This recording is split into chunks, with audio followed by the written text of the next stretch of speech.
ভাঙরকে শেষ করার, সে টিএমসি দলের হোক আর যে কোনো দলের হোক, ভাঙরে একটা বদনাম সবসময় লেগে থাকুক, এই চেষ্টা রাজ্য সরকার কিন্তু দীর্ঘদিন করে আসছে। ওপরে বসে দুজন মিলে, দিদি আর ভাইপো দুজন মিলে মুসলমানকে কাটাচ্ছে, মুসলমানকে হাজার হাজার বাড়ি ভেঙে চলে যাচ্ছে, হাজার হাজার গ্রাম ডুবে চলে যাচ্ছে, তারা তাদের জানটা বাঁচাতে পারছে না, তা কাগজ বাঁচাবে কি করে?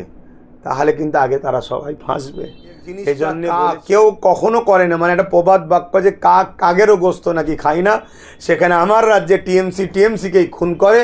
যেমন আমরা দেখলাম কিছুদিন, হ্যাঁ এনআরসি তো অন্য অন্য রাজ্যে চালু হয়েছে, সম্ভবত বিহারে এনআরসি চালু হয়ে গেছে, যেটা দেখছি 1 কোটির কাছাকাছি মানুষ তারা বাতিল পড়ে যাচ্ছে, সেই নিয়ে তারা কেস করেছে, এখন আন্দোলন চলছে।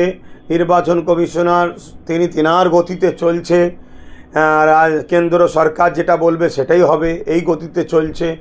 আমার রাজ্য তো এনআরসি হবে শুনছি, তো আগস্ট মাস থেকেই শুরু হবে। আমি এতটুকুই বলবো, যারা এই বিশ্বাসের উপরে এখনও ভরসা করে আছেন যে রাজ্যে আমাদের রাজ্য সরকার বলেছিল যে আমি এনআরসি হতে দেবো না, তাদের ঘুম কবে ভাঙে দেখি। যেদিন নামের তালিকা দেখবে নাম নেই সেদিন হয়তো ভাঙবে। তবে যখন কোনো জিনিস আইন হয়ে যায় সেটাকে রুকাওই করতে দেবো না বললে হয় না, তার জন্যে বিধানসভাতে বিল পাস করতে হয়, সুপ্রিম কোর্টে কেস করতে হয়, এবং যে পাওয়ারে তারা আইন তৈরি করেছে সেই পাওয়ারে তাদেরকে পরাজিত করতে হয় এবং আন্দোলন চরমতম করতে হয়। তাই আসুন, রাজ্য সরকারের ওপরে ভরসা করে যারা বসেছিলেন আজকে আগামী দিন ফল ভোগ করবেন। তবে এনআরসি পুরো দেশ জুড়ে অন্য অন্য জায়গায় হওয়া শুরু হয়ে গেছে এমন খবর পাচ্ছি, বিহারের কথাও শুনছি। আজ আগস্ট মাস থেকে আমার বাংলায় হবে। খুবই দুর্ভাগ্যজনক, মানুষ বাংলার বিভিন্ন রাজ্যের, আমাদের ঘর, আমাদের থাকার জায়গা নেই মানুষের, এত গরিব, তারা তাদের কাগজপত্র সামলাবে কী করে? যারা থাকতে পারছে না, বন্যায় ভেসে চলে যাচ্ছে। এই যে আজকে বন্যা হচ্ছে চারিদিকে, হাজার হাজার বাড়ি ভেঙে চলে যাচ্ছে, হাজার হাজার গ্রাম ডুবে চলে যাচ্ছে, তারা তাদের জানটা বাঁচাতে পারছে না, তা কাগজ বাঁচাবে কি করে? তাহলে কিন্তু আগে তারা সবাই ফাঁসবে। এই জন্যে বলেছিলাম আগে থেকে যে নিজের চুলকোনায় নিজেই চুলকাতে হয়, ভাষাটা খারাপ লাগলেও বুঝতে হবে। অনেকে প্রশ্ন করছে, আগামীকাল রাতে ভাঙড়ের চালতাবেড়িয়া অঞ্চলে তৃণমূল কংগ্রেসের সভাপতি আর তৃণমূলের গোষ্ঠীদ্বন্দ্বের শিকার হয়ে খুন হয়েছে, এই বিষয়ে দেখুন, এ বিষয়ে কি বলবো, এর আগে তো অনেকবার দেখেছি আমরা। বকটুয়ে কাণ্ডে দেখলাম পুরো পরিবার, ছোট ছোট বাচ্চা থেকে শুরু করে টিএমসিরই একটা গোষ্ঠীকে একে অপরে ভাগাভাগির জন্য হোক, পদের জন্য হোক, বা তাদের আভ্যন্তরীণ কোনো ঝগড়ার জন্য হোক, আমরা যেটা বাহ্যিক দেখছি বকটুয়েতে তারা ঘরের মধ্যে পুড়িয়ে তারা কি অত্যাচার করেছে। পরবর্তীতে আবার কি দেখলাম, যারা পোড়ালো তাদের প্রায় 70-80টা পরিবার বা বাড়ি ব্যক্তি তারা আবার কেসের জন্য জড়াচ্ছে। অ্যাকচুয়ালি ব্যাপারটা হচ্ছে, বাংলায় রাজ্য সরকার মুসলমান দিয়ে মুসলমানকে মেরে শেষ করছে।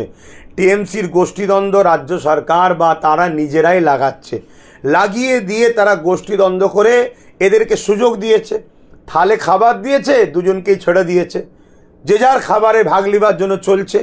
তবে ভাঙড়ে যেটা ঘটেছে, এটা সবাই বলছে, মিডিয়ায় দেখছি, ছেলেটা নাকি তুলনামূলক টিএমসির মধ্যে নাকি একটু ভালো ছিল। আমি জানি না ভাই, আমি তাকে অত চিনি না। তবে তেনারই পরিবারের একজন সদস্য কেউ বলছিলেন, দেখছিলাম সেখানে নাকি সর্বদলের বিরোধী দলও যারা আছে তাদের সঙ্গেও নাকি ছেলেটার ভালো সম্পর্ক ছিল। কিন্তু দুর্ভাগ্য, আমার রাজ্যে যে জিনিসটা কেউ কখনো করে না, মানে একটা প্রবাদ বাক্য যে কাক কাগেরও গোস্ত নাকি খাই না, সেখানে আমার রাজ্যে টিএমসিকেই খুন করে। যেমন আমরা দেখলাম কিছুদিন আগে কসবা, কি বলে কসবাই তো নাকি, ওই হ্যাঁ কসবা ল কলেজে টিএমসিরই এক বোনকে টিএমসির লোকেরাই শারীরিক নির্যাতন করেছে, যেটাকে ধর্ষণ করেছে। এরকম তো অহরহ ঘটে চলেছে। তা সেই জায়গায় সামান্য পদের জন্য কি লড়াই তাদের মধ্যে ছিল অত আমি ডিপে জানি না। তবে এতটুকু বলতে পারি, যেসব ভাইয়েরা টিএমসি করছেন আমি তেনাদেরকে বলবো, আপনারা একটু সজাগ হন, জাগুন। ওপরে বসে দুজন মিলে, দিদি আর ভাইপো দুজন মিলে মুসলমানকে কাটাচ্ছে, মুসলমানকে দিয়ে মুসলমানকে মার্ডার করাচ্ছে, মুসলমানকে দিয়ে মুসলমানকে মারছে, একজনকে দিয়ে আর একজনকে বোম বন্দুক কেস দিয়ে তাকে ফাঁসিয়ে দিচ্ছে।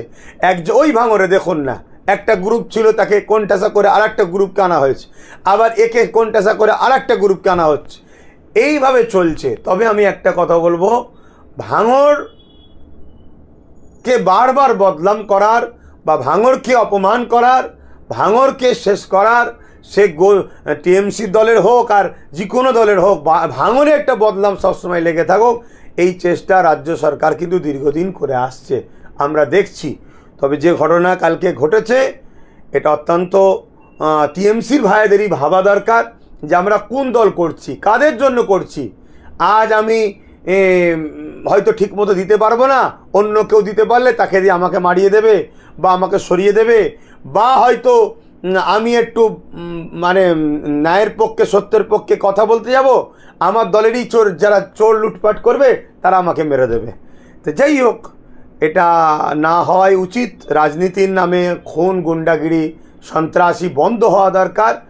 এটা কড়াভাবে প্রশাসন যারা আছে তাদেরকে দেখতে হবে, কিন্তু প্রশাসন বন্ধুদেরকে কি বলবো দেখতে, প্রশাসন বন্ধুরাও তো শাসকের চাপে পড়ে হোক আর শাসকের সঙ্গে রাজনীতি করবার শখে হোক, তারাও তো ঠিকভাবে আর আইনকে কাজে লাগাচ্ছে না, এটা দুঃখজনক। তবে যেসব প্রশাসন বন্ধুরা এখনও ভালো আছেন, তিনাদের কাছে একজন নাগরিক হিসাবে আশা রাখবো, বাংলায় যে এই যে খুনোখুনির রাজনীতি চলছে, এবং সে নিজেদের মধ্যে হোক আর অন্যদিকে হোক, এটা বন্ধ হওয়া দরকার, বা রেপ যে চলছে এটা বন্ধ হওয়া দরকার। এছাড়া আমি এ বিষয়ে আর কি বলতে পারি বলুন না। এর একজন